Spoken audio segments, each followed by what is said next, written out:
Welcome, my brother. Welcome to the elevated within.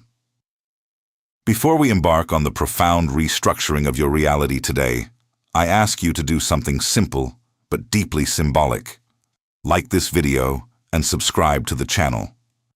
Do not view this as a mere algorithm metric or a superficial transaction. View it as your initial physical action in the material world, a declaration of your intent to step out of the shadows of hesitation and into the ranks of the elevated.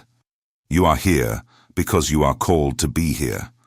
You have felt the friction in your life, the unbearable tension between your potential and your reality. Subscribe, and let us begin the work of aligning the two. Let us speak candidly, intimately, about a very specific, very silent agony. It is an agony that the vast majority of the world does not understand, and frankly would mock if they ever caught a glimpse of it. It is the deep, quiet, suffocating frustration of the highly intelligent mind that looks at its current material reality and sees undeniable, inescapable mediocrity. You know exactly what I am talking about. You possess processing power that outstrips almost everyone in your immediate circle. You read the books. You understand the complex macroeconomic systems. You can analyze market trends, deconstruct philosophical concepts, and decode human behavior with a piercing, terrifying clarity that others simply lack. You have the raw intellectual capital. Your mind is a Ferrari engine. And yet, there is a severe, almost comical disconnect between what is in your head and what is in your hands. Look at your bank account. Look at your level of influence. Look at the physical empire you inhabit. Do they reflect the depth of your intellect? Do they mirror the brilliance of your internal world? No. They do not. You watch individuals with half of your cognitive capacity, half of your depth, and a fraction of your nuance completely dominating the marketplace.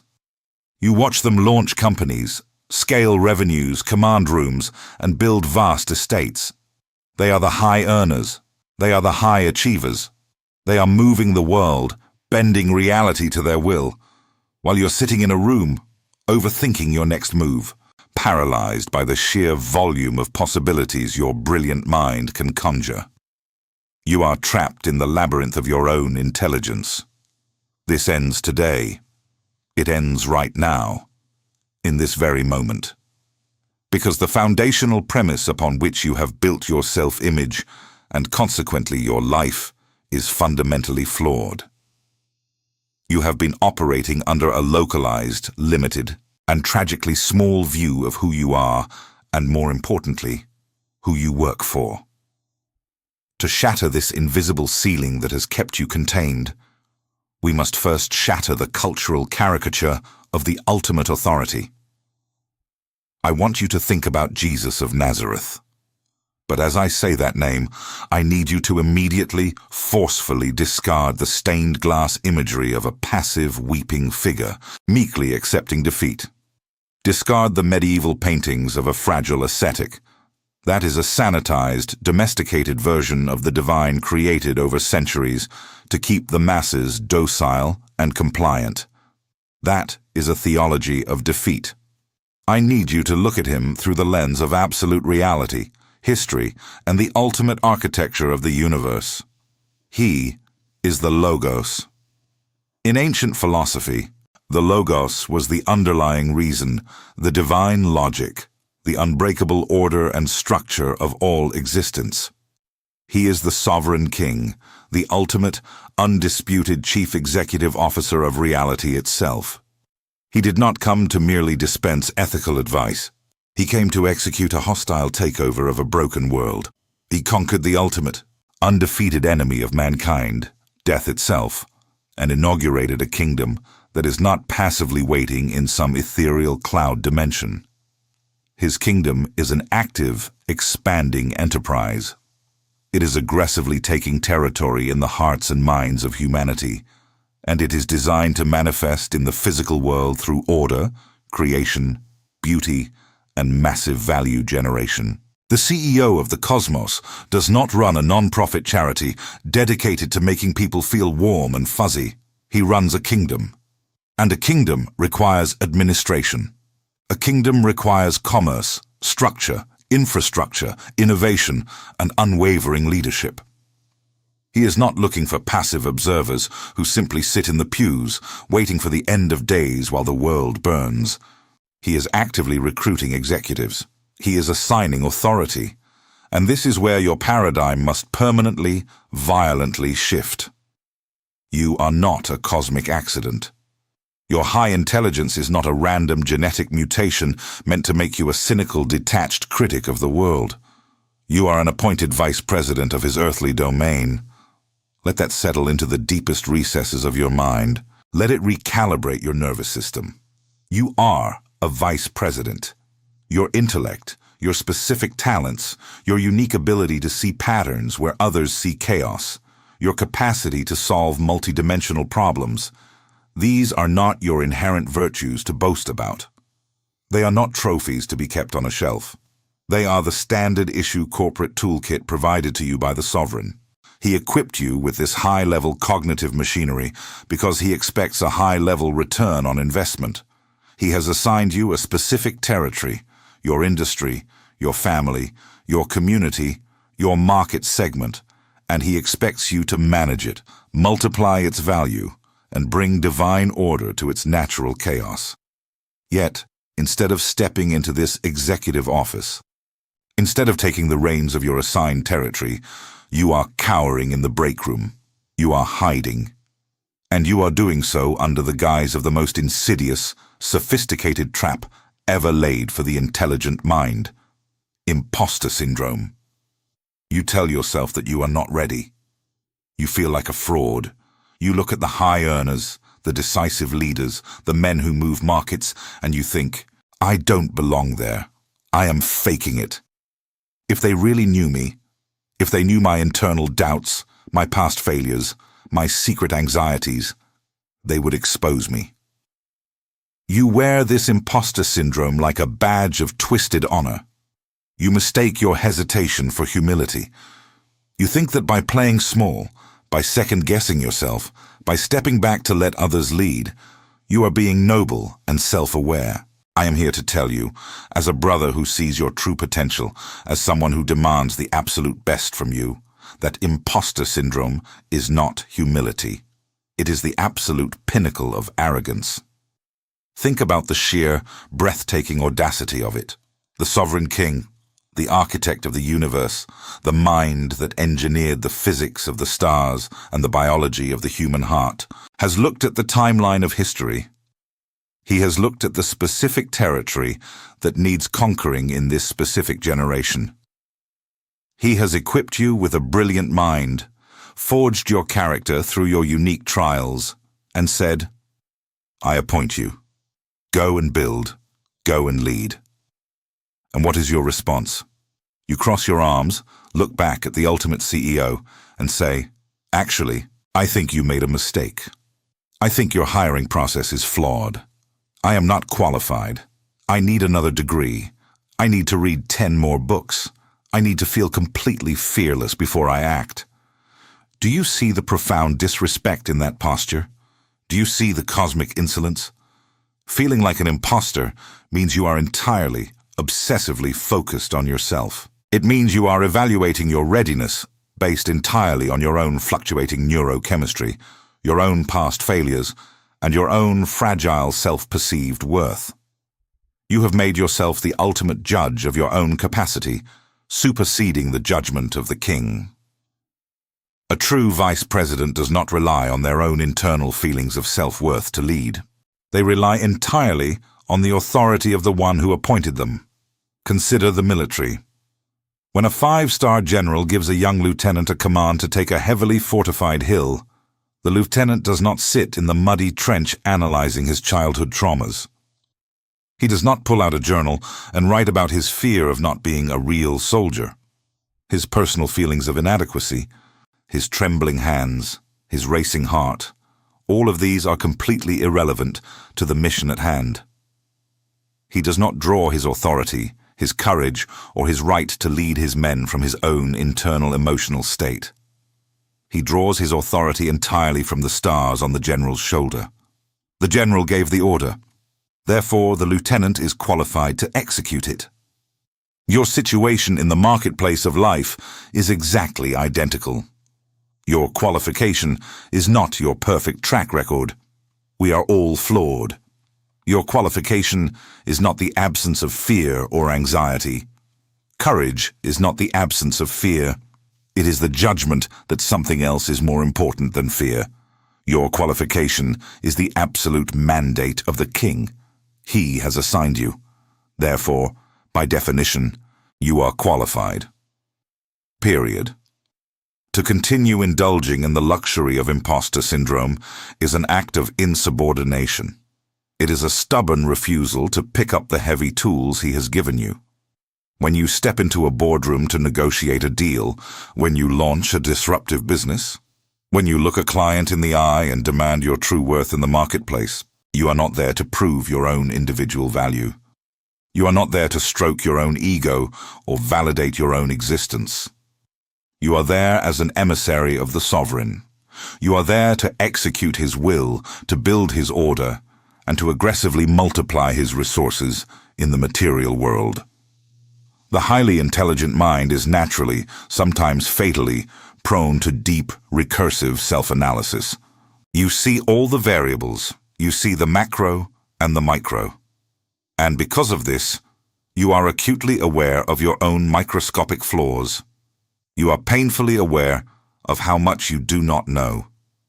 This is the heavy burden of intelligence. A fool is always supremely confident because he lacks the cognitive capacity to see the vast, terrifying ocean of his own ignorance. He stands on a puddle and thinks he conquered the sea. The intelligent man hesitates because he sees every single drop of the ocean and calculates the probability of drowning. But you must elevate your mind above this biological trap. You cannot let your intelligence become the very instrument of your paralysis. This is where we must fuse the theology of the kingdom with the ironclad discipline of Stoicism.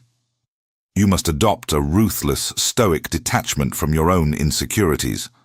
The Stoics taught us to meticulously separate what is in our control from what is not. Your feelings of being a fraud, your sudden spikes of anxiety, your impostor syndrome, these are just feelings. They are transient neurochemical fluctuations in your brain, totally devoid of objective, eternal truth. They are weather patterns passing over the mountain of your true identity. They are not the voice of the king. They are the friction of the material world, the resistance of the enemy, trying to keep an incredibly powerful force dormant and ineffective. Marcus Aurelius, an emperor who possessed absolute power over the known world, constantly battled his own internal friction. He wrote in his meditations to remind himself of his duty, not his feelings. He understood that his role as emperor was an assignment from the Logos, and his personal fatigue or self-doubt could not be allowed to dictate his actions.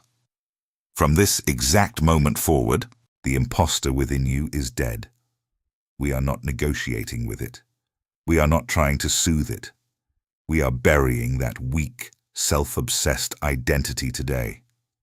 When that familiar, insidious voice whispers in your ear that you do not belong at the top, that you are out of your depth, that you are about to be exposed, you will not argue with it. Arguing with it gives it validity. You will not try to artificially pump yourself up with empty affirmations. Instead, you will bypass your ego entirely. You will utilize the stoic discipline of perception. You will look at that feeling of inadequacy, classify it as irrelevant data, and simply remind yourself, my personal greatness or my personal weakness is entirely irrelevant to this equation. I am operating under the sovereign king's mandate. I am a vice president of this earthly domain. I have a specific job to do, territory to manage, and value to create. My feelings do not dictate my duty. Your intellect is merely your toolkit. His mandate is your absolute unshakable qualification. You do not need to feel ready to begin. You only need to assume your post and start issuing orders.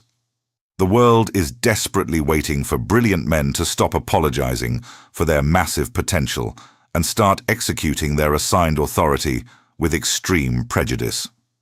It is time to stop playing the victim of your own mind. It is time to step into the office, sit at the head of the table, and begin the work of the kingdom. We have established your true identity. The impostor is dead. Buried beneath the weight of the sovereign king's absolute mandate, you understand now that you are an appointed vice president in the material realm. But a vice president cannot possibly rule their assigned territory if they are incapable of ruling their own mind. Identity without an operating system is merely poetry. It is beautiful, but it builds nothing. To execute the will of the CEO of the cosmos, to multiply his resources and establish order in the chaos of the marketplace, we must completely rewrite the software of your mind. We must install an ironclad, unshakable operating system. We find the architecture for this system by merging the divine mandate of the kingdom with the cold, precise, unforgiving discipline of Stoic philosophy. To begin this installation, we must first identify and destroy a highly specific, highly toxic virus that infects almost every highly intelligent person. It is a cultural lie, a romanticized poison that keeps brilliant men broke, frustrated, and paralyzed. In Portuguese, there is a word that captures this perfectly: merecimento, deservingness. The deep-seated, often unconscious belief that the universe owes you something simply because of who you are. Intelligent people are uniquely susceptible to the illusion of merecimento. Why? Because of your history. Look back at your childhood and your academic career. When you are highly intelligent, the early stages of life are fundamentally skewed. You are praised simply for existing. You sit in a classroom. You effortlessly absorb the material. You score perfectly on the exam with minimal effort, and authority figures shower you with validation. You are told you are special. You are told you have potential.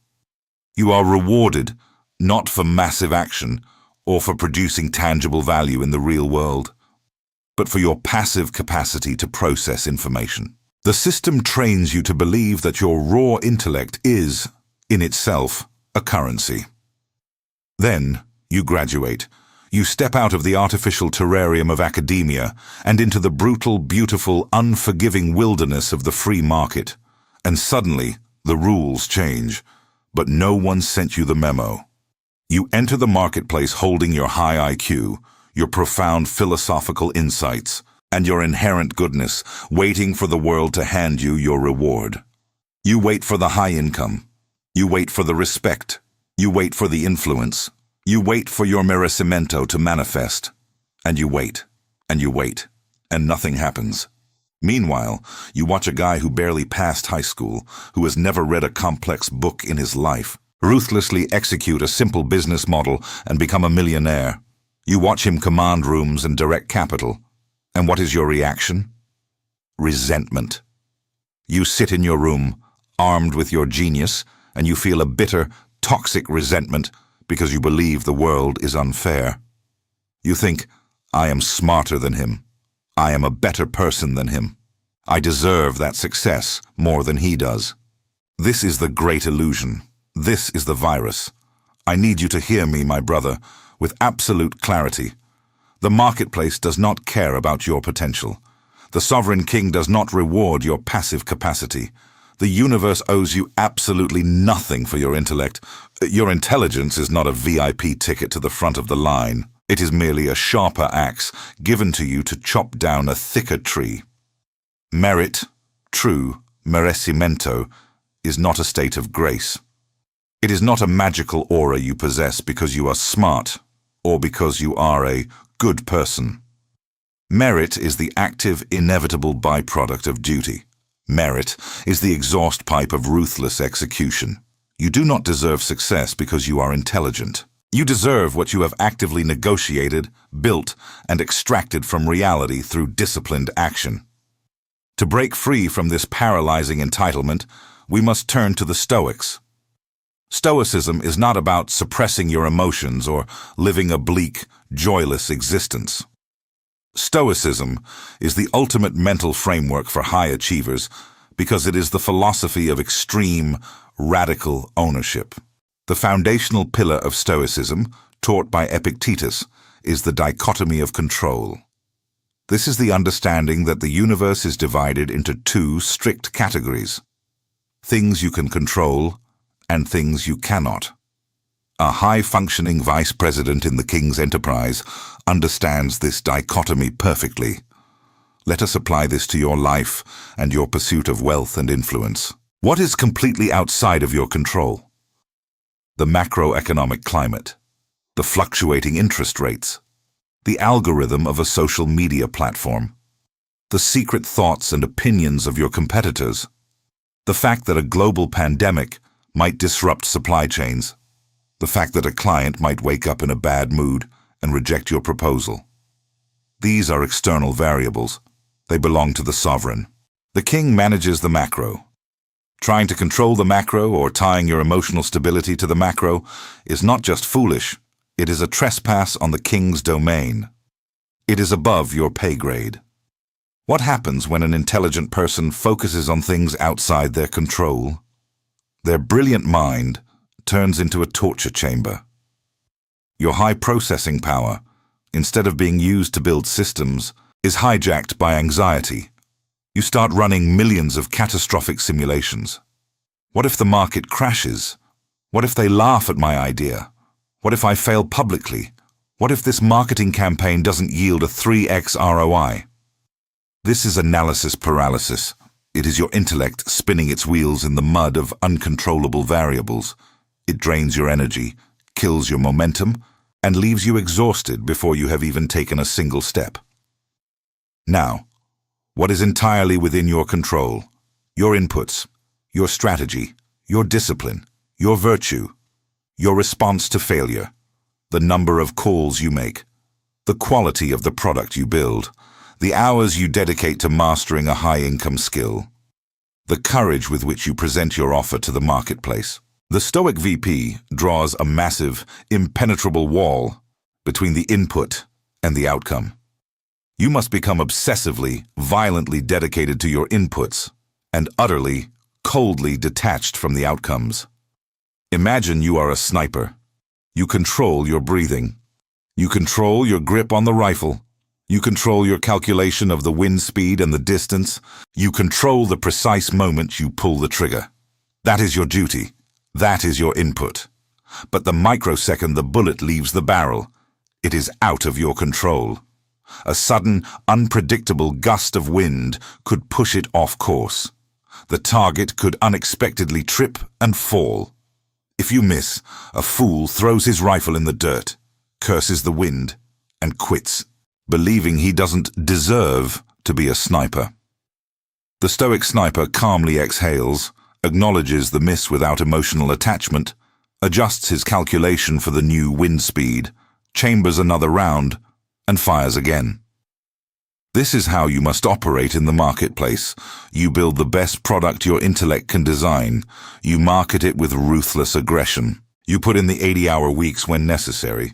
You operate with absolute integrity and excellence because that is the standard of the king you serve. You pull the trigger. If the market rejects it, if the client says no, if the launch fails, you do not throw a tantrum. You do not retreat to your room and write a bitter essay about how the world doesn't appreciate real genius. You do not let your impostor syndrome rise from the grave. You look at the failure entirely as data. It is just feedback from the material world. It is the wind shifting. You adjust your aim, you refine the product, you improve your pitch, and you fire again, and again, and again. This emotional resilience is not just a nice character trait. It is the ultimate corporate asset required by the king. The sovereign does not need fragile geniuses who shatter the moment the market pushes back. The material world is a place of intense friction. It is governed by entropy, decay, and resistance. Building wealth, building influence, and establishing order in this world requires immense force. The king placed you in this environment precisely because he wants you to experience this friction. Friction is what sharpens the blade. When you adopt this Stoic operating system, your entire relationship with failure transforms. You stop seeing obstacles as proof that you do not deserve success. Instead, you adopt the mindset of Marcus Aurelius. The impediment to action advances action. What stands in the way becomes the way. Every time a door slams in your face, every time a deal falls through, every time your brilliant plan is derailed by an unpredictable variable, you must train your mind to automatically reframe it. The obstacle is not an attack on your identity. The obstacle is the king providing you with the exact raw material you need to build your empire. The market is not rejecting you. The market is refining you. It is exposing a weakness in your strategy so that you can fix it and return stronger. Intelligent people often suffer from perfectionism. You want the plan to be flawless before you execute. You think that if you just read one more book, if you just analyze the data for one more week, you can eliminate all risk and guarantee success. This is another manifestation of merecimento. You think you deserve a guarantee. There are no guarantees in the king's earthly domain, only probabilities. And probabilities are only manipulated through action. Perfectionism is just fear wearing a tuxedo. It is fear of failure, masquerading as high standards. The Stoic VP understands that a flawed plan executed violently today is infinitely superior to a perfect plan executed next week. Why? Because the moment you execute the flawed plan, it collides with reality. And reality gives you the one thing your intellect could never generate in isolation: empirical data.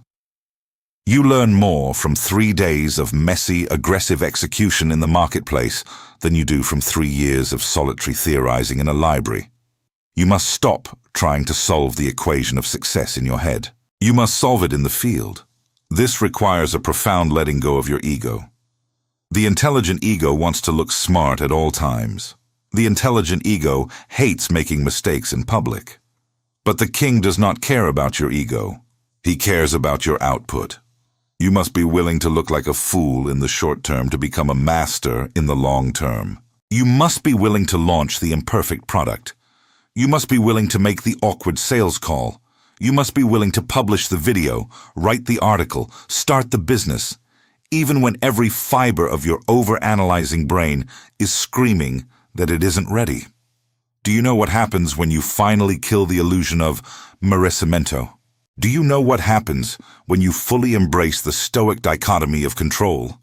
Absolute, terrifying, exhilarating freedom. When you truly accept that the world owes you nothing, you stop waiting for permission. You stop waiting for someone to discover your genius. You stop waiting for the perfect macroeconomic conditions.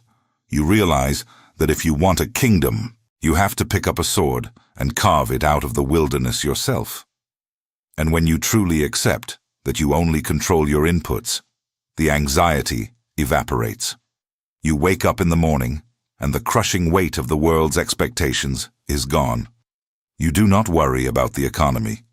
You do not worry about your competitors. You do not worry about whether people will like you. You only have one single, laser-focused objective for the day.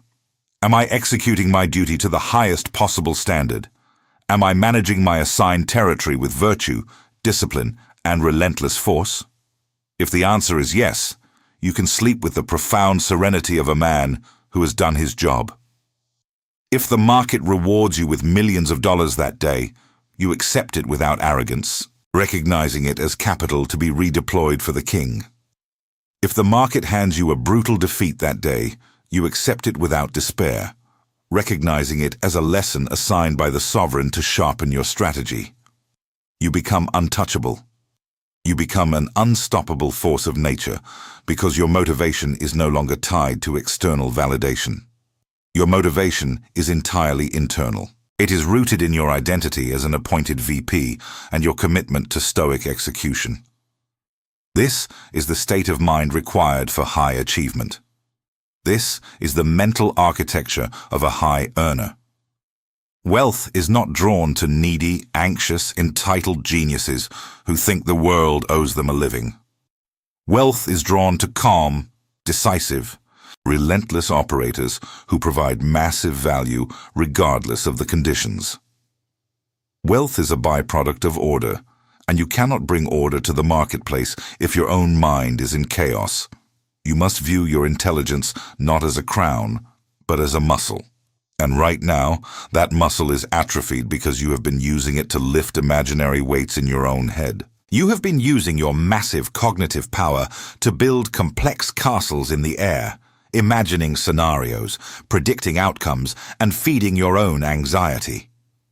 It is time to bring that intellectual power down to the physical earth.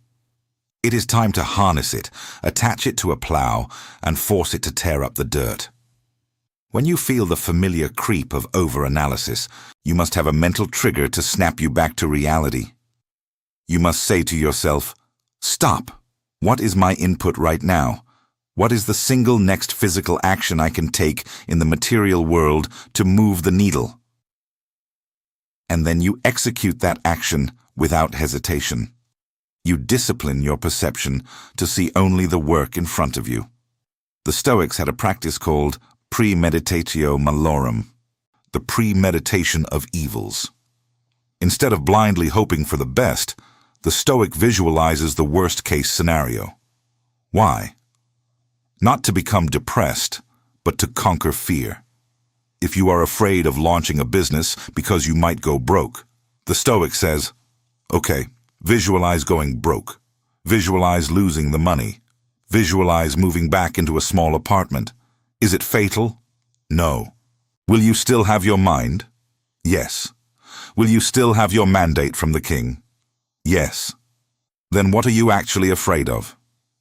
When you strip away the irrational fear of failure, you realize that the worst-case scenario is simply a temporary setback.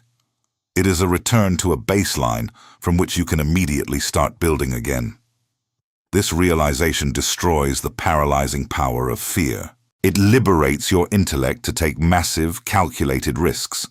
The exact kind of risks required to generate outsized returns in the marketplace. Do not be the tragic figure of the unrecognized genius sitting in a corner, nursing a bruised ego, waiting for an invitation that will never come. The sovereign king has already issued the invitation. He has already handed you the assignment. He is watching to see what you will do with the profound gifts he has entrusted to you. Will you bury your talents in the ground because you are afraid of the market? Will you let the illusion of merecimento keep you chained to a life of quiet desperation? Or will you adopt the iron mind of the Stoic? Will you separate your ego from your output? Will you focus violently on your execution and detach completely from the outcome? The choice is yours, my brother. The operating system is available, but you are the only one who can install it. You must consciously decide every single day to reject entitlement and embrace extreme ownership. You must decide to stop analyzing the weather and start building the ship. When you merge the divine authority of your appointment with the unbreakable resilience of the Stoic mind, you create a psychological profile that is practically invincible in the modern world. You stop being a victim of your own intelligence, and you become a master of it. You align yourself with the Logos, the underlying order of the universe, and you begin to move with the current of reality instead of constantly fighting against it. This is where the true power lies. This is where the high earners live. And this is the foundation upon which we will build the mechanics of your wealth in the next phase of our journey. We have established the unbreakable architecture of your identity. We have purged the virus of the impostor and installed the cold, unyielding iron of the Stoic operating system. Your mind is now a fortress, impervious to the fluctuating opinions of the crowd and the paralyzing fear of uncontrollable variables. But a fortress, no matter how impenetrable, is useless if it simply sits on a hill while the surrounding territory falls into chaos. Now, we must move from the internal to the external. We must translate the sovereignty of your mind into the physical, tangible reality of the marketplace. We must discuss the mechanics of conquest. We must discuss the economics of the kingdom, the true nature of capital, and the absolute necessity of ruthless, unapologetic execution. Let us shine a harsh, illuminating light on a deep-seated psychological contradiction that plagues almost every highly intelligent individual. It is a contradiction that is actively keeping you broke, keeping you small, and keeping you ineffective. You possess a brilliant mind, capable of understanding complex macroeconomic theories, yet you harbor a secret, almost subconscious disdain for the actual acquisition of wealth. You have been infected by a localized, culturally engineered poverty mindset. Somewhere along the line, society, corrupted institutions, or perhaps your own misinterpretation of morality, convinced you that there is an inherent nobility in struggling financially. You have been taught that capital is inherently corrupting, that money is dirty, and that the pursuit of high income is fundamentally at odds with spiritual depth or intellectual purity. You look at the wealthy with a mixture of envy and moral superiority, telling yourself, "I may not have their money, but my mind is elevated. I am focused on higher things." My brother, that is not elevation. That is an intellectualization of your own cowardice. It is a sophisticated excuse for your failure to dominate the material world. We must entirely reframe your relationship with capital. In the architecture of the sovereign king's earthly domain, money is not a necessary evil. Money is not a dark, corrupting force. Capital is simply stored kinetic energy. It is the currency of the king's realm. It is the logistical supply line required to build, to expand, to protect, and to establish order. When you strip away the emotional baggage and the cultural guilt, what is money? In a free market, money is a certificate of performance. It is a neutral, mathematical reflection of the value you have provided to your fellow human beings. If you solve a massive problem for a massive number of people, the marketplace rewards you with certificates of performance. Therefore, generating wealth is not a selfish act of extraction. It is the ultimate metric of your utility in the physical world. It is proof that you are actively organizing chaos into order. The CEO of the cosmos, the sovereign who appointed you as his vice president, did not put you on this earth to be a brilliant, starving philosopher sitting in an empty room, patting yourself on the back for your deep thoughts. He put you here to govern.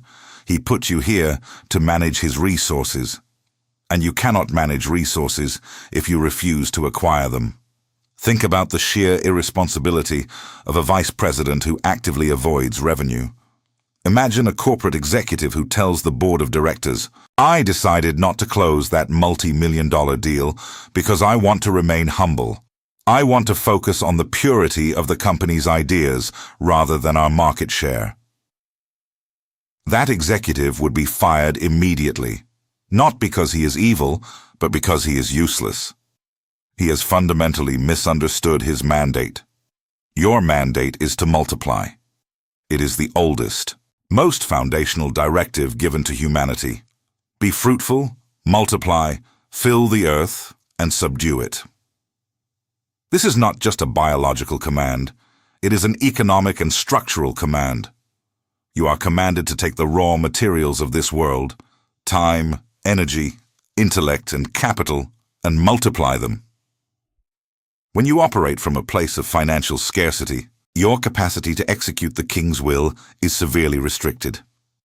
If you are constantly worried about paying your rent, if you cannot afford to hire a team, if you cannot deploy capital to scale your ideas, your brilliance remains trapped inside your skull. You are a general without an army, a king without a castle, a visionary without a paintbrush. Poverty does not make you holy. It makes you powerless. And powerlessness is not a virtue when you have been assigned a territory to defend and conquer. Therefore, let us establish a new moral baseline today. For the highly intelligent appointed vice president, becoming a high earner is not a greedy ambition. It is a strict, uncompromising moral imperative. It is your duty to optimize your revenue. It is your duty to outmaneuver the market, to build systems of massive influence, and to consolidate capital so that it can be deployed according to the values of the kingdom. The wealth of the world is currently managed by individuals who do not serve the sovereign. It is time for a transfer of management. It is time for you to step up and claim the resources required to do your job. But acknowledging the necessity of wealth is only the first step.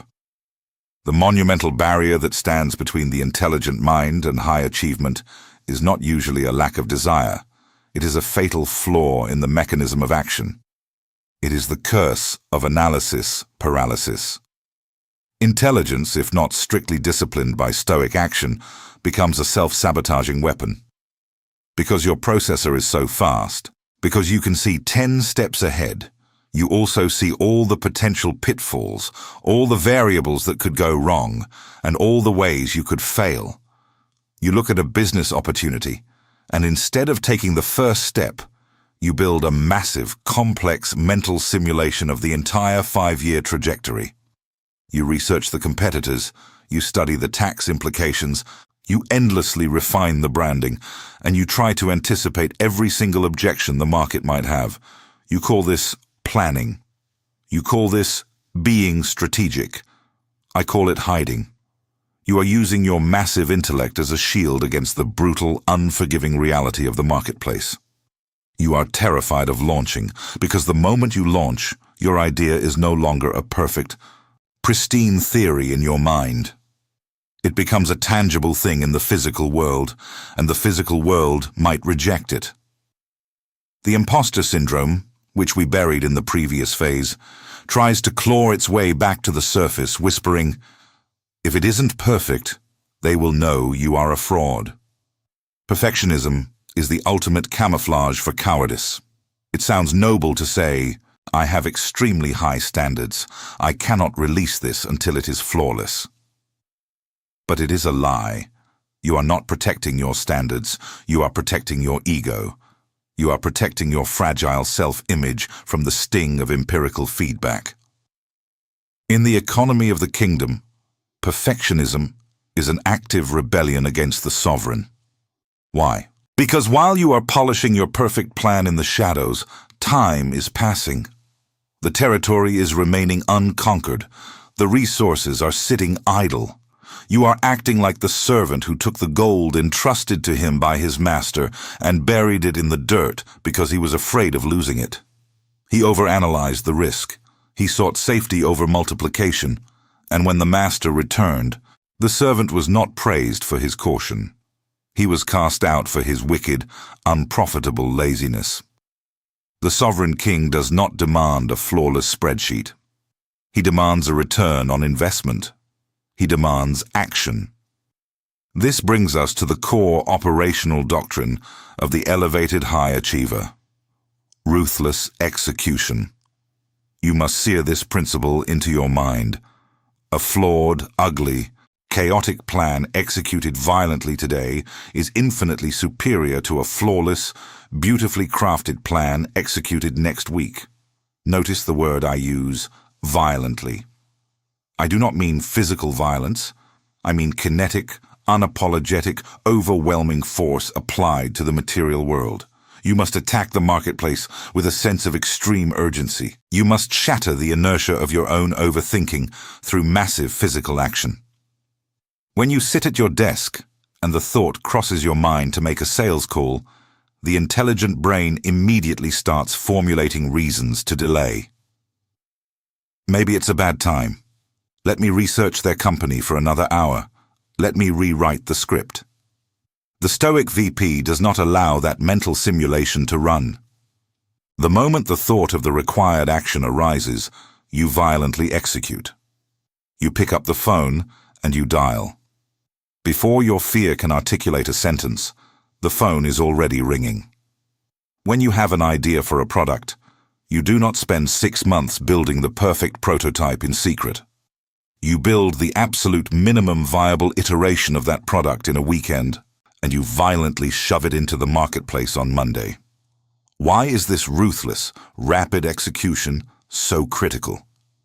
because of the fundamental nature of reality. You cannot learn how to swim by reading a textbook on fluid dynamics. You can only learn to swim by jumping into the chaotic, unpredictable water. Similarly, you cannot solve the equation of success in the vacuum of your own mind. You require data, and data is only generated through collision.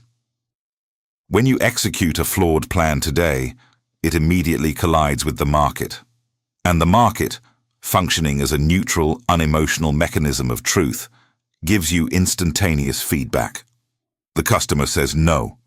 The ad campaign fails to convert. The software crashes. To the fragile perfectionist, this feedback is devastating. It is proof of their inadequacy. But to the Stoic VP, operating under the mandate of the sovereign, this feedback is pure gold. It is not an indictment of your worth. It is simply navigational data. It is the wind shifting against the sniper's bullet. Because you are completely detached from the outcome, because your ego is dead and only your duty remains, you do not waste a single second mourning the failure of the flawed plan. You immediately analyze the data. Why did the customer say no? What specific part of the software crashed? Which demographic ignored the ad? You take that empirical data, you rapidly adjust your strategy, you load another round into the chamber, and you violently execute again. This creates a terrifyingly rapid feedback loop of adaptation. While your highly intelligent, perfectionist competitors are still in the boardroom debating the color palette of their logo, you have already launched, failed, gathered the data, iterated, launched again, failed again, iterated again, and finally found the angle that generates revenue. You have outmaneuvered them not by being smarter in theory, but by being relentless in practice. You have weaponized your action. You must understand that the marketplace is the ultimate arena. It is the proving ground where the king tests his executives. The market does not care about your high IQ. It does not care about the universities you attended. It does not care about your profound philosophical musings or how deeply you feel things. The market only asks one brutally simple question. Can you provide me with value? To provide value at scale and thereby generate wealth at scale, you must systematize your execution. You are not just trying to make a quick buck. You are building an earthly empire. You are building systems of influence. A high-earning VP does not trade time for money indefinitely. Trading time for money is a beginner's game. It is linear. If you are incredibly smart and you trade your time, you might become a well-paid consultant or a highly salaried employee. You will be comfortable, but you will not be a kingmaker. You will not possess true leverage. To fulfill your mandate, you must transition from a laborer of the mind to an architect of systems. You must take your high-level cognitive ability and use it to design machines that produce value even when you are sleeping. This means building businesses. This means acquiring assets. This means writing code, creating media, or organizing teams of people who execute the vision you have designed. Building a system is the ultimate expression of order. Think of the sovereign king. He did not micromanage every single atom in the universe. He established the laws of physics, a flawless, self-sustaining system, and set it in motion. As his vice president, you must mimic this architecture on a micro level. You must look at your industry and identify the chaos. Where is the inefficiency? Where are the customers suffering? Where is the friction? Then, you use your intellect not to complain about the chaos, but to design a system that solves it. You build the software, you design the service, you structure the offer. And then you apply ruthless execution to sell that system to the world. This requires you to step completely out of the shadows. It requires you to become visible, vocal, and utterly convicted in your offer. Many intelligent people shy away from sales and marketing. They view it as sleazy, manipulative, or beneath their intellectual dignity. If my product is truly good, they reason, the world will simply recognize its genius and buy it. This is arrogant delusion. The world is noisy, chaotic, and exhausted. No one is actively searching for your hidden genius. If you have built something of true value, something that solves a problem and brings order to a small piece of the king's territory, it is your absolute moral obligation to sell it as aggressively as possible. Withholding a solution from a market that needs it because you are too shy or too proud to market yourself is a dereliction of duty. Selling is not manipulation. Selling, when done by a VP of the kingdom, is the transfer of conviction. It is looking another human being in the eye and saying, "I have surveyed the chaos of your current situation. I have used my intellect and my resources to construct a system that will solve it. I am operating with absolute integrity, and I demand fair compensation for the value I am about to inject into your life." There is no shame in that transaction. It is noble. It is the very engine of civilization. As you begin to execute violently, as you begin to build systems and sell with conviction, you will experience a profound shift in your reality. The friction of the material world will not disappear. In fact, the friction will increase as you take on more territory. You will face larger problems, more complex market dynamics, and heavier burdens of leadership. But your relationship to the friction will be entirely different. You will no longer view challenges as proof that you do not deserve to be there. You will view them as the heavy weights required to build the muscle of an empire builder. You will embrace the chaos because you know you carry the blueprint of order. You will watch your bank account grow, not with a sense of guilty indulgence, but with the cold, calculating satisfaction of a general watching his supply lines strengthen. You will look at your wealth, and you will not see luxury cars and passive vacations, though those may be incidental byproducts. You will see leverage. You will see the capacity to hire better talent, to fund larger initiatives, to protect your lineage, and to cast a wider net of influence across your industry. You will realize that the intelligent mind, when decoupled from ego, purged of the illusion of passive deservingness and hardwired into the stoic discipline of ruthless execution, is the most formidable force on the planet. You are no longer a passive observer of the economy. You are a market maker. You are no longer waiting for permission. You are issuing directives. The time for planning is over. The time for over-analysis has expired. The sovereign king is not waiting for your perfect draft. He is waiting for your massive action. The territory is vast, the resources are abundant, and the throne of your specific assigned domain is currently sitting empty, waiting for you to take your seat. Gather your intellect, steel your mind, detach from the outcome, and step into the arena. The execution begins now. We have laid the foundation. We have forged the armor. We have mapped the battleground. You now understand your immutable identity as an appointed vice president in the earthly domain of the sovereign king. You have purged the paralyzing virus of the impostor and the toxic illusion of merecimento.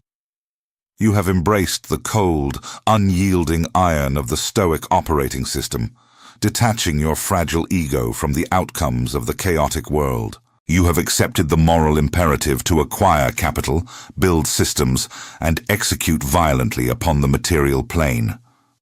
But a crucial, final question remains. A question that every highly intelligent mind eventually asks when the dust of the initial conquest settles. To what end? Where does this trajectory lead? What is the ultimate purpose of this immense accumulation of power, capital, and order? If you stop at the acquisition of wealth, you will inevitably fall into the most sophisticated trap the enemy has designed for the high achiever, the trap of comfortable nihilism. Many brilliant men master the mechanics of the market. They build the business. They secure the millions. They buy the estate, the cars, the luxury. And then, sitting in the quiet, sterile perfection of their penthouse, surrounded by everything they ever thought they wanted, they are suddenly struck by a crushing, suffocating emptiness. They look at their bank accounts and realize that while they have conquered the game of money, they have entirely missed the game of meaning. This happens because they mistakenly believed that financial independence was the finish line. They thought the sovereign king appointed them just so they could eventually retire to a beach and sedate themselves with luxury. My brother, the king did not issue you a brilliant mind and a mandate of authority so you could build a monument to your own comfort. Comfort is the byproduct of success, not its purpose. If you make your own pleasure the ultimate horizon of your existence, your soul will rot from the inside out. The intelligent mind is designed for continuous expansion, continuous problem-solving, and continuous alignment with the logos. When you retire your mind to a life of mere consumption, you are fundamentally violating your design. We must now zoom out. We must elevate our perspective far beyond the next fiscal quarter, beyond the next business cycle, and even beyond the span of your own biological life. We must discuss the concept of legacy, the eternal timeline, and the final, inescapable accounting of the vice president. In the corporate structure of the kingdom, every executive must eventually face an audit. The CEO of the cosmos operates with perfect justice and perfect mathematical precision. He has entrusted you with a specific allocation of resources. Your high IQ, your unique talents, your network, your time on this earth, and the capital you have acquired through your ruthless execution. You do not own these resources. You are managing them. You are a steward of the king's portfolio. There will come a day when the sovereign returns or when you are called back to the Home Office. On that day, you will not be judged on your passive moral purity. You will not be judged on how many intellectual books you read, how many complex theories you understood, or how deeply you felt the pain of the world. You will be judged on a single brutal metric, ROI, return on investment. The CEO will sit across the table from you, look at the brilliant mind he gave you, look at the territory he assigned you, and he will ask, "What did you do with my capital? Show me the multiplied portfolio." This is the ultimate evolution of the ancient parable of the talents. The servant who was given 5 talents went out, navigated the friction of the marketplace, took calculated risks, and brought back 10. The CEO praised him, calling him a good and faithful executive, and immediately gave him jurisdiction over larger territories. The servant who was given 2 talents did the same, bringing back 4, and received the exact same praise and promotion. The metric is not the absolute number. The metric is the multiplication of the starting baseline. But remember the tragedy of the third servant. The one given a single talent, he was the overthinker. He was the intelligent man paralyzed by anxiety. He looked at the market, calculated the risks, feared the strictness of the CEO, and decided that the safest route was to bury the capital in the dirt. He preserved the baseline, but he produced 0 multiplication. When he presented his buried talent to the master, expecting praise for his caution, the master's response was terrifying. He called him wicked and lazy. He stripped him of his position and cast him out into the darkness. Why? Because burying the talent was a profound insult to the nature of the kingdom. The kingdom is an expanding, multiplying force. To hoard your intellect, to hide your potential out of fear, to refuse to engage in the messy, risky business of building order in the world is an act of cosmic treason. Therefore, your ultimate goal, the true north of your Stoic compass, is to prepare for this final audit. You are building wealth, influence, and mastery, not for selfish indulgence, but to present a massive, multiplied, undeniably successful portfolio back to the sovereign. When you internalize this, your entire relationship with time transforms. Intelligent people often struggle with a high time preference. Because you can process information so quickly, you expect immediate results. When the world does not bend to your will instantly, you become frustrated and want to quit. But a true vice president operates with an incredibly low time preference. You begin to think in decades, in centuries, in generations. You are playing the longest game possible. You realize that you are building a multi-generational empire. The business you start today, the capital you consolidate tomorrow, the systems you design next year. These are not just tools to buy you a better car. These are the foundational blocks of a lineage. You are constructing an economic and philosophical fortress that will house and protect your children, your grandchildren, and your great-grandchildren. But the most valuable asset you will transfer to the next generation is not the money. Money, without the correct operating system, will destroy your descendants in 3 generations. It will make them soft, entitled, and weak. The greatest legacy you will leave is the Stoic kingdom framework itself. You will train your heirs to view themselves not as trust fund beneficiaries, but as the next generation of appointed executives. You will teach them the discipline of perception, the absolute necessity of ruthless execution, and the cold reality that the world owes them nothing. You will pass down the mandate. This requires you to step into the role of a patriarch, a kingmaker, a wise elder of your domain. You cannot do this if you are still throwing emotional tantrums because a client rejected your proposal. You cannot do this if you are still secretly nursing impostor syndrome. You must mature. You must solidify. You must become a pillar of unshakable order in a world defined by chaotic entropy. Let us address the final philosophical hurdle. The highly intelligent mind is uniquely prone to a specific brand of existential dread. You look at the vastness of the universe. You look at the temporary nature of human civilizations. You study the laws of thermodynamics, and you conclude that eventually everything ends. Entropy always wins in the material realm. The sun will burn out. Empires will fall to dust. Your company, no matter how large you build it, will one day cease to exist. The brilliant mind looks at this undeniable physical reality and asks the fatal question, if it all turns to dust eventually, why does it matter?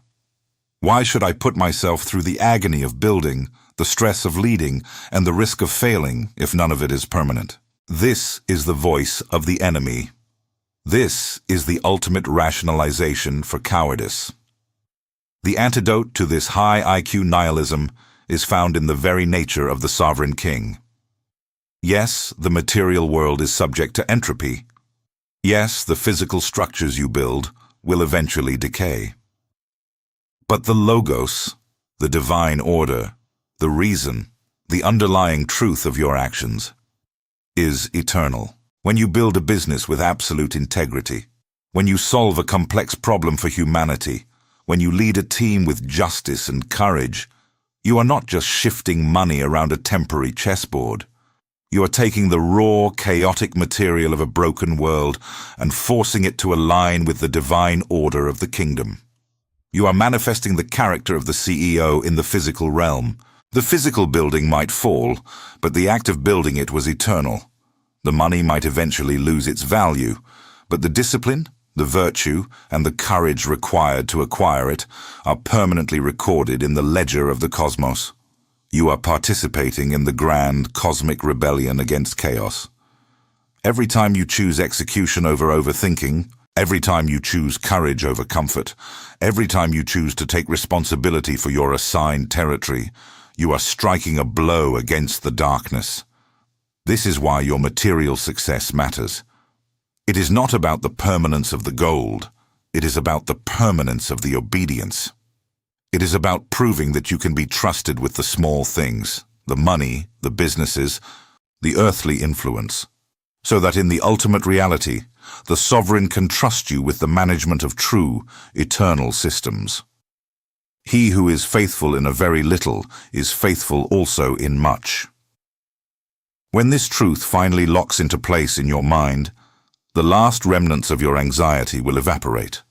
You will experience a profound, unshakable, noble serenity. It is the peace of a man who knows exactly who he is, exactly who he works for, and exactly what his mission is. Imagine waking up tomorrow morning with this operating system fully installed. The alarm goes off. You do not wake up with a sense of dread about the economy. You do not wake up worrying if you are an imposter. You do not wake up feeling bitter that the world hasn't recognized your genius yet. You wake up with the quiet, cold precision of a military commander. You review your territory. You identify the chaos. You deploy your capital. You execute your strategies. You interact with the marketplace not as a needy beggar hoping for validation, but as a sovereign emissary offering value. When you walk into a boardroom, when you pitch a high-ticket client, when you step onto a stage, your energy will be fundamentally different. People will feel it before you even open your mouth. They will sense a man who does not need anything from them emotionally. You are not trying to extract your self-worth from their approval. You already have your self-worth permanently secured by the mandate of the king. You are simply there to do business, to provide massive utility, and to collect the certificates of performance that you are owed. If they reject you, you will smile internally, unaffected, and move to the next target. If they praise you, you will accept it graciously, unaffected, and get back to work. You become invincible because your center of gravity is no longer located in the fluctuating, unpredictable opinions of the external world. Your center of gravity is anchored in the eternal throne room of the CEO. This is the elevated state. This is what it means to be a high achiever in the truest, most profound sense of the word. You are no longer a victim of your own intelligence. You have weaponized it for the glory of the kingdom. The journey we have taken across these 4 parts is not merely a philosophical exercise. It is a blueprint for the total reconstruction of your reality. But a blueprint is useless if it remains on the table. The king has provided the architecture. The king has provided the raw materials. The king has assigned you the title of vice president. The only variable left in this equation is your will. Will you continue to hide behind your intellect, masking your fear as perfectionism, and nursing a bitter sense of unearned entitlement? Will you be the servant who buries his brilliant mind in the dirt because the market is too scary? Or will you rise? Will you accept the heavy, glorious burden of your appointment? Will you strip away the ego, install the stoic discipline of extreme ownership, and attack your assigned territory with ruthless, unrelenting execution? The choice is yours alone, my brother. No one can force you to be great. The sovereign king respects your free will enough to let you choose mediocrity if that is what you truly desire. But I know you do not desire it. I know the friction inside your soul is burning because you know you are meant for more. You know you belong in the highest echelons of influence. It is time to stop waiting. It is time to stop over-analyzing. The imposter is dead. The illusion of passive merecimiento is shattered. The capital of the world is waiting to be redirected by a mind that understands its true purpose. Assume your post, manage your territory, multiply the portfolio, and build an empire that echoes into eternity. The boardroom is yours. The king is watching. Go and build. We have discussed the architecture of your identity. We have dismantled the paralyzing virus of the imposter and the toxic infantile illusion of merecimiento. We have installed the cold, unyielding iron of the Stoic operating system and established the moral imperative of ruthless, wealth-generating execution. You are now intellectually and philosophically equipped to build the empire. But if you step into the physical marketplace armed only with a brilliant mind, a noble heart, and a perfectly optimized business plan, you will be slaughtered. You will be outmaneuvered, extracted, and left bleeding on the boardroom floor. Why? Because the highly intelligent mind is almost universally plagued by a lethal, catastrophic blind spot. You project your own rationality onto a deeply irrational, often malicious world. Because you operate on logic, reason, and a genuine desire to optimize systems for the benefit of all, you subconsciously assume that the rest of the market operates on the same software. You assume that if you present a superior product, the market will naturally reward you.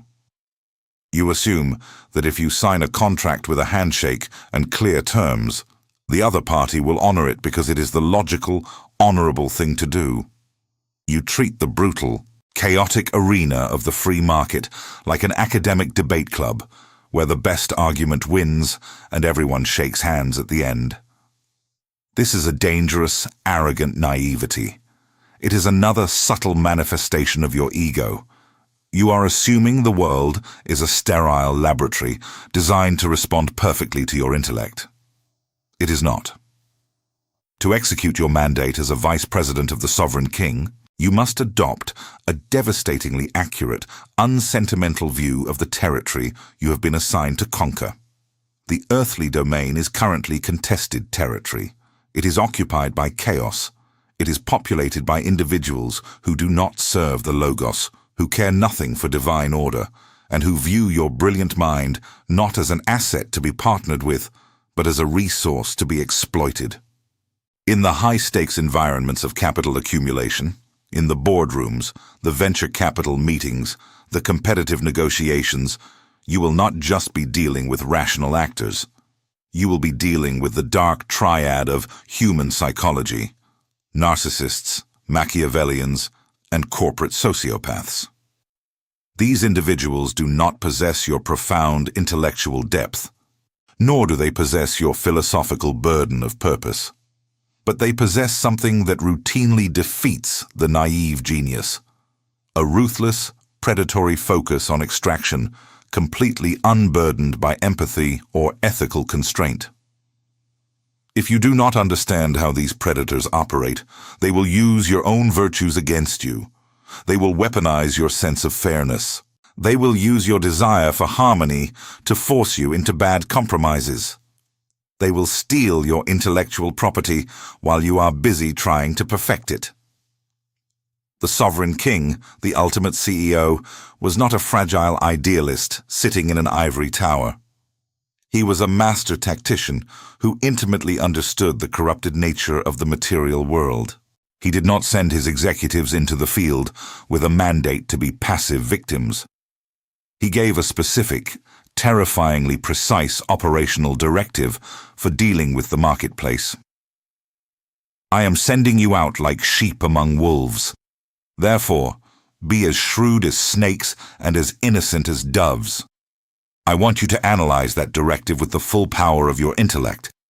He explicitly acknowledges that the environment is hostile. You are operating among wolves.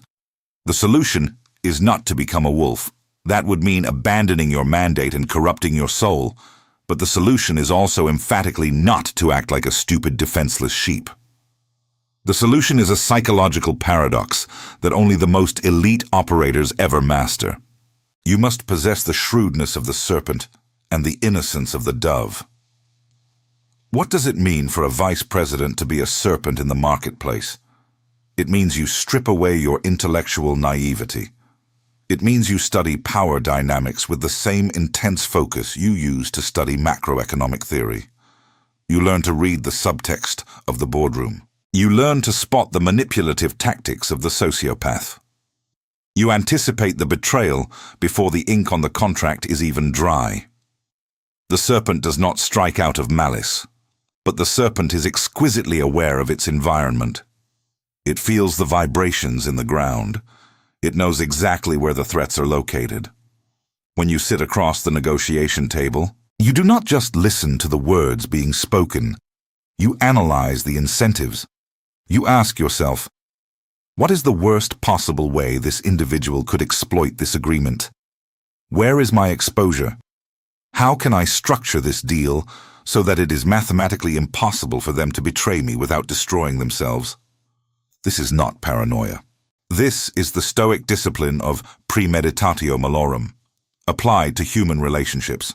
The Stoic anticipates the worst not to live in fear, but to insulate his empire from catastrophic risk. You must build your legal contracts, your corporate structures, and your partnerships with the cold, calculating assumption that the people you are dealing with might one day turn against you. Many intelligent men reject this level of tactical shrewdness. They think, if I have to be this suspicious, if I have to play these political games, it taints my soul. I'd rather just focus on my craft and trust people. Listen to me very carefully. Your refusal to protect the king's resources from the wolves is not a sign of moral purity. It is a dereliction of duty. If the sovereign has entrusted you with massive intellect, capital, and influence, you have no right to let a lesser, malicious operator steal it from you simply because you were too lazy or too noble to study the dark arts of defense. You are a steward of the portfolio. Protect the portfolio. But the brilliance of the king's directive lies in the second half of the equation, and as innocent as doves. This is the firewall that prevents you from becoming the very monster you are fighting. You must understand the darkness. You must anticipate the deception. You must know exactly how the Machiavellian operator thinks. But you must completely refuse to adopt their methods as your standard operating procedure. You play the game, but you play it with a completely different internal engine. You do not lie. You do not defraud. You do not break your word. Your innocence is not ignorance. Your innocence is an unbreakable, titanium-clad commitment to your own integrity. When you merge the tactical genius of the serpent with the unshakable virtue of the dove, you create an absolute anomaly in the marketplace. You become a force that the dark triad cannot comprehend, and therefore cannot defeat. They will expect you to be either a naive fool they can crush, or a fellow predator they can out-scheme. When you arrive as a heavily armored, strategically brilliant operator who also possesses terrifying, uncompromising ethical standards, you short-circuit their entire worldview. Let us discuss the inevitable moment of collision. No matter how shrewd you are, no matter how carefully you construct your contracts, if you play the game of high achievement long enough, you will eventually be betrayed. A partner will embezzle.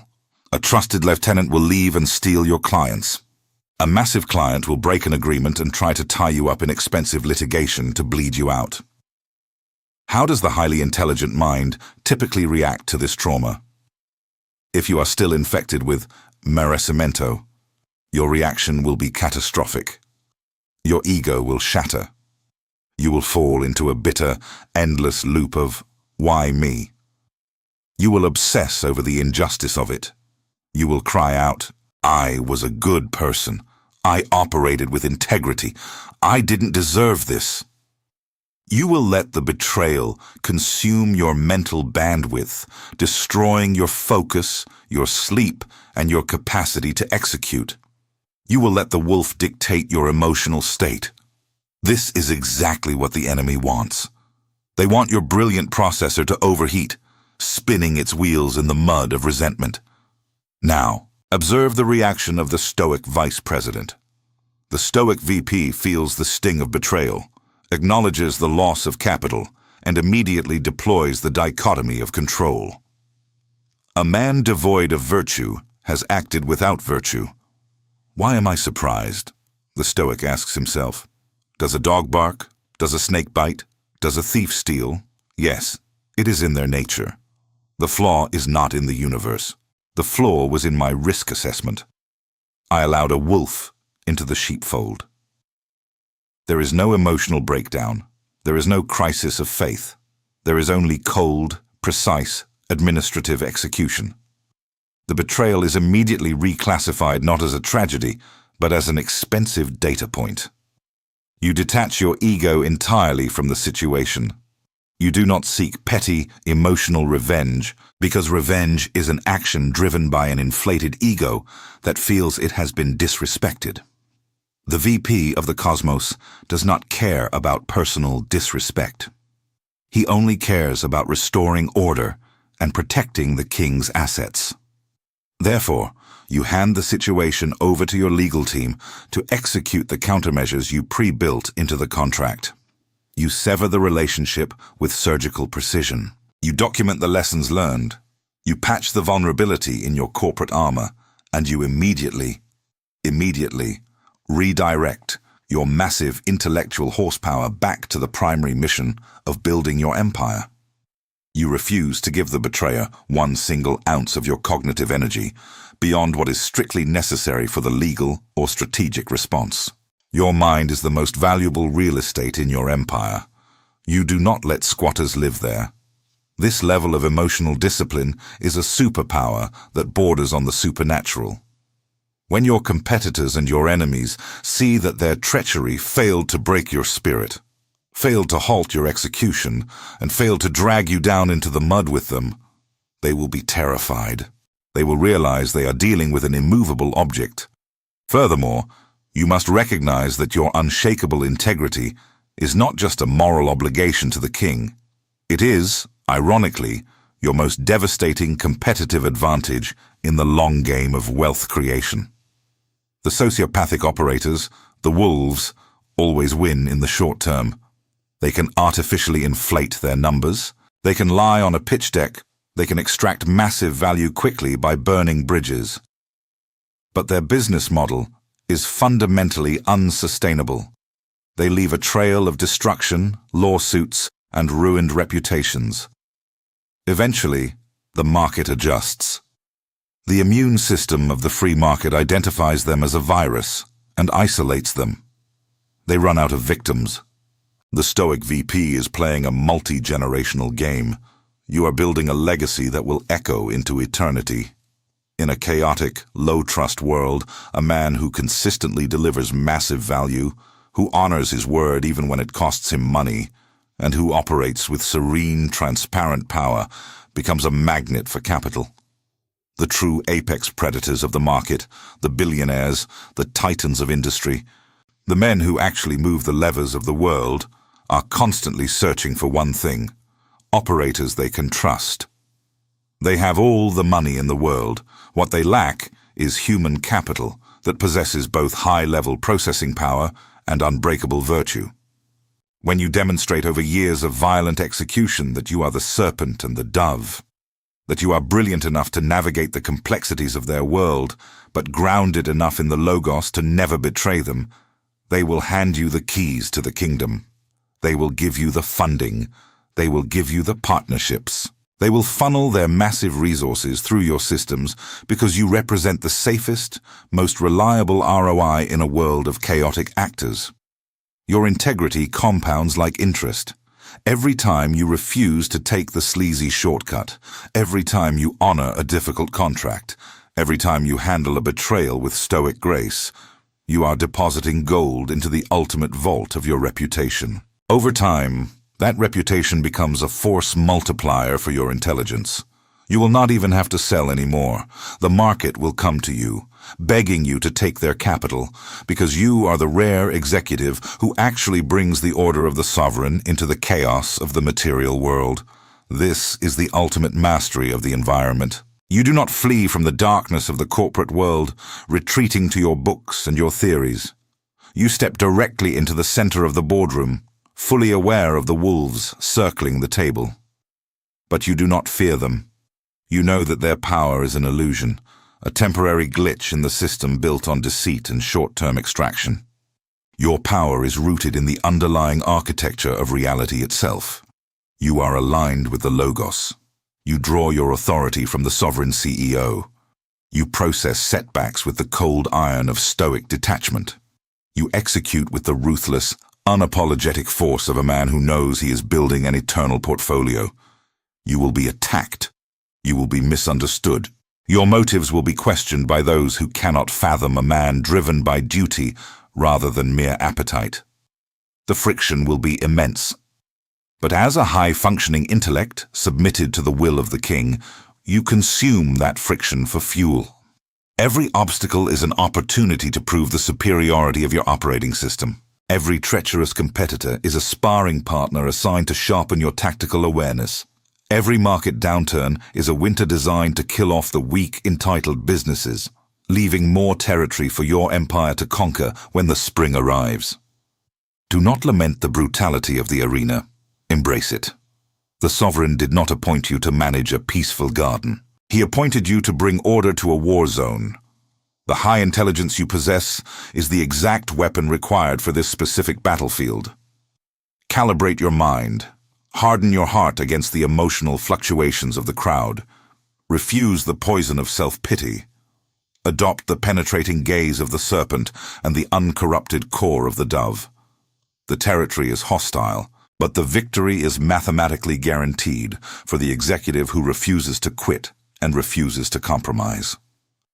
We have navigated the treacherous waters of the material marketplace.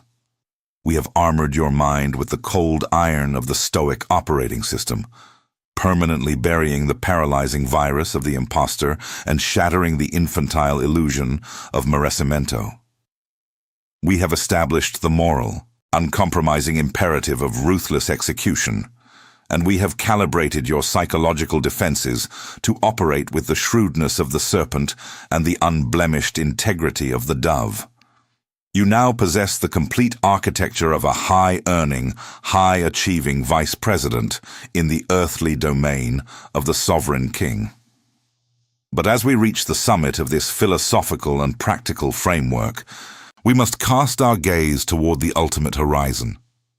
The highly intelligent mind cannot merely survive the day-to-day tactical warfare of business. It must understand the grand strategy. It must understand the final destination. If you do not possess a crystalline vision of the endgame, your massive intellect will eventually turn against you, producing a sophisticated, high-level burnout.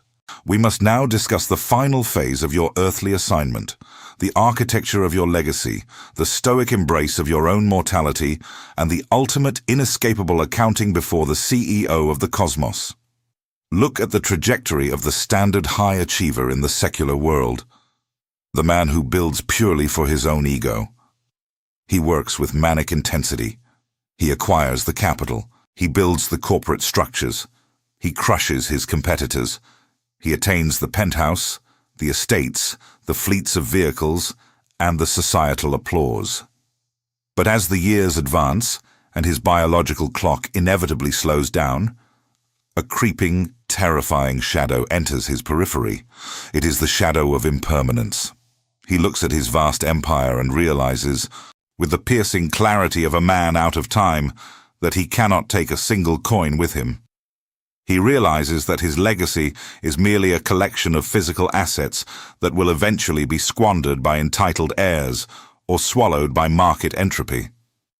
Because he built his empire upon the fragile, localized foundation of his own ego, his empire is doomed to die with him. He reaches the end of his life not with the serene satisfaction of a victorious general, but with the frantic, clawing desperation of a king who knows his castle is made of sand. This is the ultimate tragedy of the brilliant mind operating without the mandate of the sovereign. It is the tragedy of a beautifully engineered machine running furiously on a treadmill, generating massive kinetic energy that ultimately goes nowhere. You, my brother, are not building a sandcastle. You are building an outpost of the kingdom. And to do this with unshakable peace, you must integrate the final, most profound discipline of Stoicism. Memento mori. Remember that you must die. For the average man, the thought of death is a source of paralyzing terror. He avoids it, medicates it, and distracts himself from it with endless, mindless entertainment. But for the appointed vice president, memento mori is the ultimate psychological liberator. It is the final nail in the coffin of impostor syndrome and the absolute cure for hesitation. When you fully, deeply internalize that your biological vessel has a strict expiration date, all the petty anxieties of the marketplace instantly evaporate. What does it matter if a client rejects your proposal? You are going to die. What does it matter if a competitor launches a smear campaign against you? You are going to die, and they are going to die, and the people reading the smear campaign are going to die. What does it matter if you look foolish trying to launch a new, disruptive system?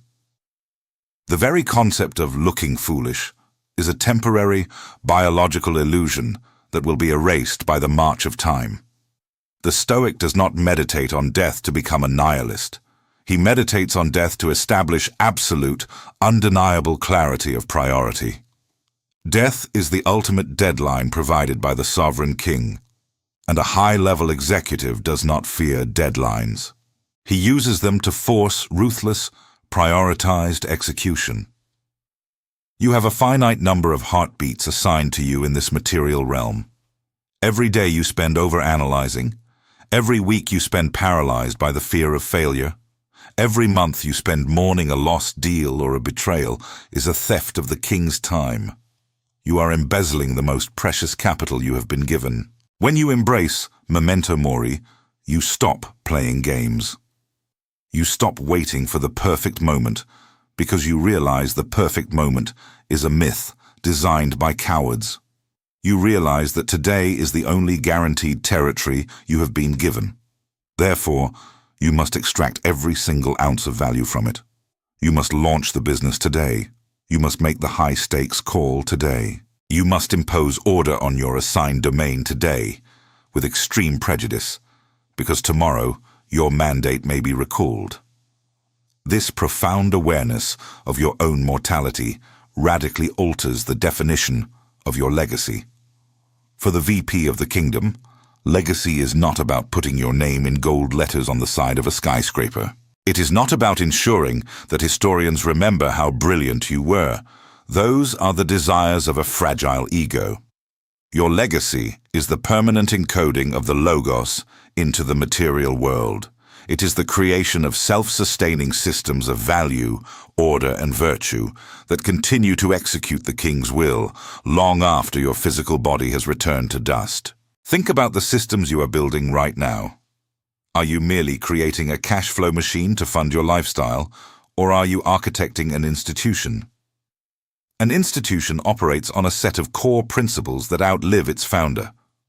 When you build your company, you must build it with the unshakable ethics of the dove and the tactical brilliance of the serpent deeply embedded into its DNA. You train your employees, your lieutenants, and your partners not just in the mechanics of the industry, but in the philosophy of the operating system.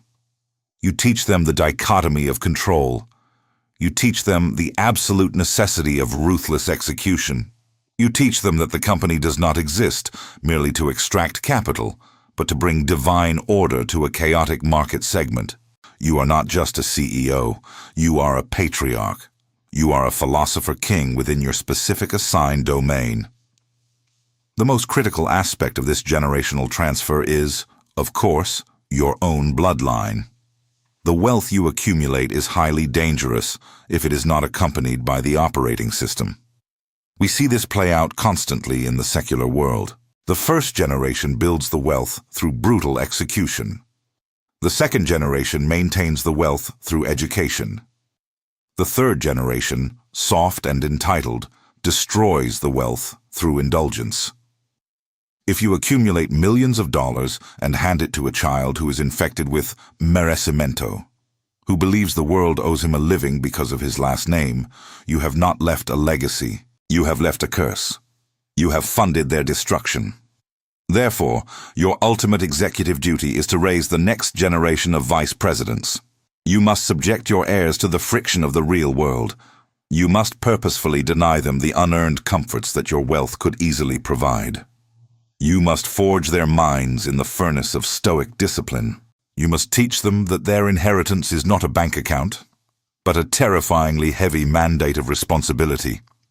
They must understand that the capital belongs to the sovereign, and they are merely the next shift of managers taking over the portfolio.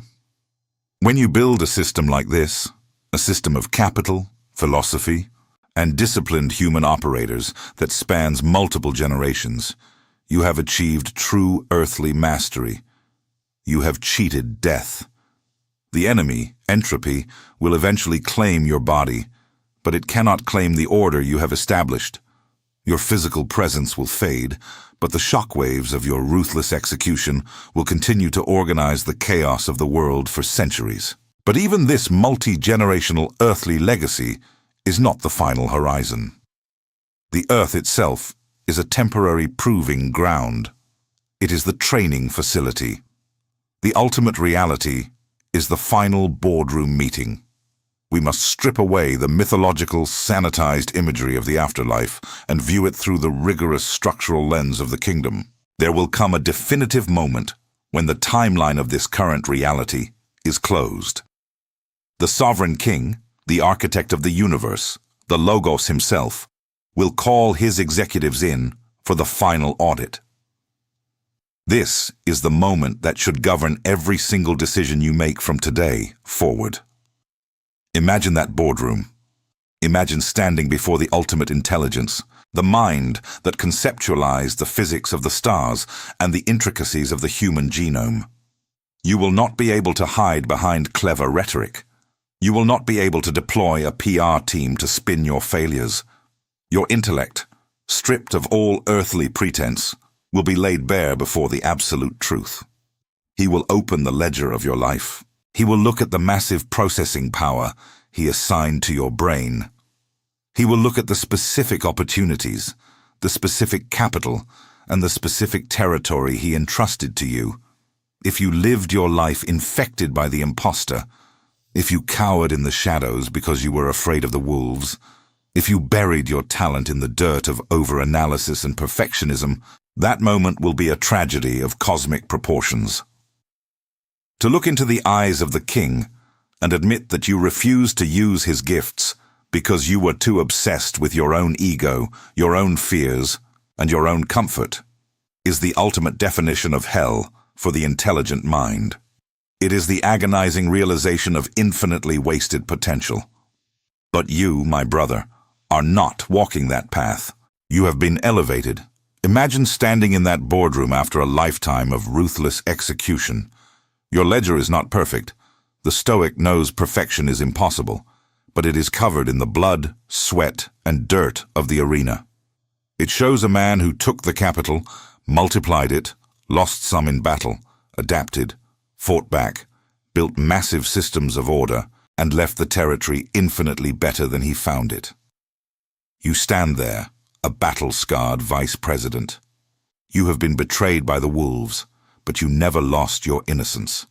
You have commanded massive wealth, but you never let it corrupt your soul. You felt the agonizing friction of the material world every single day, but you never stopped pushing forward. You look at the sovereign CEO, and you present the multiplied portfolio. You present the businesses built, the families fed, the chaos organized, the minds elevated. You hand it all back to him, acknowledging that it was always his to begin with. And then, you hear the only words that actually matter in the grand equation of existence. You hear the final, definitive validation that your highly intelligent mind has been secretly craving since the day you were born. Well done, good and faithful servant. You were faithful over a few things. I will make you ruler over many things. Enter into the joy of your Lord. That is the endgame. That is the finish line. Not a beach in a tropical tax haven, but a promotion to the management of the eternal reality. You prove your capacity to rule in the temporary, chaotic proving ground of Earth so that you can be trusted with the infinite, perfected architecture of the world to come. When this vision is permanently burned into your retinas, you become an unstoppable force of nature. The daily friction of life becomes a joke, a market crash, a minor inconvenience, a failed product launch, a temporary recalibration, a malicious competitor, a training exercise. You are no longer reacting to the world. The world is forced to react to you. You walk with the unshakable, terrifying serenity of a man whose center of gravity is anchored in eternity.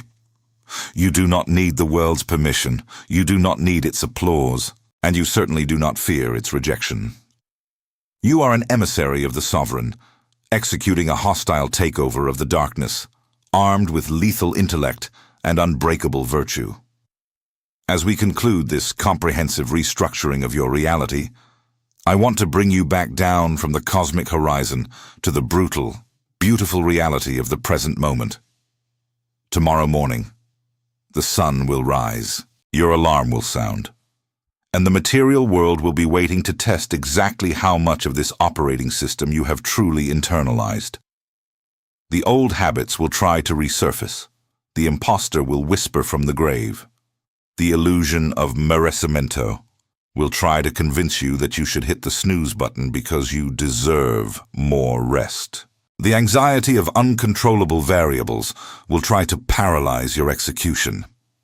In that exact microsecond, you must make a choice. You must draw a line in the sand of your own mind. You will forcefully reject the weakness. You will rise from your bed, not as a victim of circumstances, but as a sovereign executive. You will look at your industry, your market, your family, and your daily tasks not as burdens, but as your assigned territory. You will take the raw materials of the day and you will begin to forge them into order. If you are currently broke, you will execute violently to acquire capital, knowing it is your moral imperative. If you are currently comfortable, you will shatter that comfort and execute violently to scale your systems, knowing that complacency is treason.